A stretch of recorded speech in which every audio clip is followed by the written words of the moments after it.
This is so exciting, I gotta show you guys. One of my pain points from the old drawer system was that if I had different sized bikes, different handlebars, different whatever, I couldn't move the bike. Waiting for the hoopty to go by. Of course, it was only loud when he was accelerating. Anyway, I couldn't adjust the configuration. The bike mounts were set on these blocks that were then screwed to the drawer. So I have the L-track or logistical track that was in the floor of the van that I've done nothing with. I've got 4 pieces of it, and it's really expensive stuff, and it's really useful stuff. So here's what I did. I mounted the track up against the front of the drawer, and then I built these little steps. You can see there.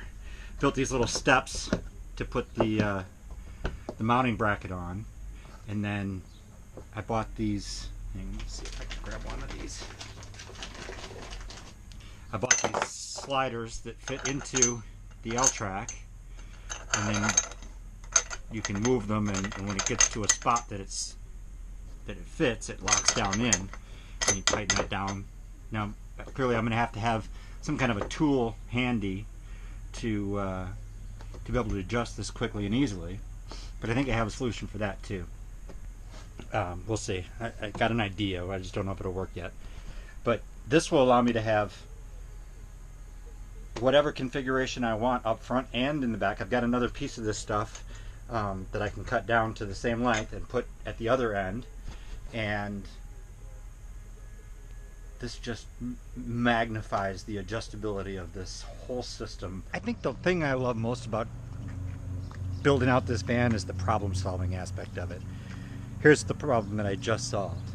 I have to drill a 1/2 inch deep hole that is, well, it's supposed to be 38 millimeters, but I want 1.5 inches for the recessed hinge.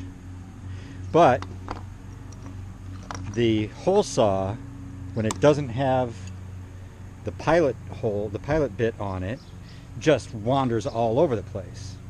So I drilled a hole through this board all the way through and clamped it on, and then used that as a guide for the hole saw. How awesome is that? Figured that all out on my own. Didn't even use YouTube. And once you get started, once you get a little bit in there, you can take the guide off because it makes the bit get really hot, and you can just use it without the guide. So I'll show you. Back in there. Ah. Probably should be doing two-handed. There we go.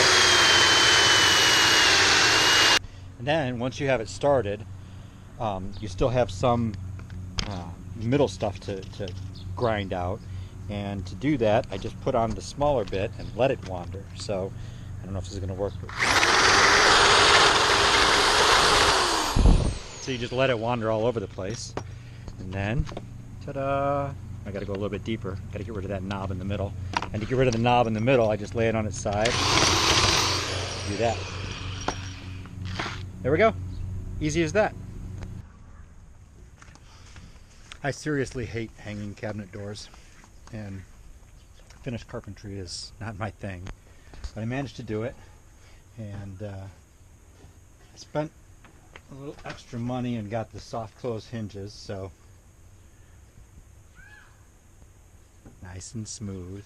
And I bought some felt to stick in the closing part so that they don't rattle. And I know they don't line up perfectly, but it's a frickin' camper van. So that took me way longer than I wanted it to, including a trip to Harbor Freight to buy the hole saws. I put the hooks on for the kites, and I have 5 hooks, but I only have 4 kites, so I guess I could use one for my harness, or I don't know. I could hang the kite board bag from the middle one and hang my kites on the ends. Whatever. We'll see. I was going to hang the, you can see there's 4 holes there. I mean, they're actually just divots. I just poked the the drill bit in there, didn't actually turn it on. I was going to hang the kiteboard bag in the front there, but there's just not enough room for it to slide past the rollers, which are just on the other side of this board here. So, not doing that. We'll figure out something else for the board. It's not a big deal. And I've got about an hour's left of sunlight. I think I'm going to run some wiring. Let me get these outlets wired.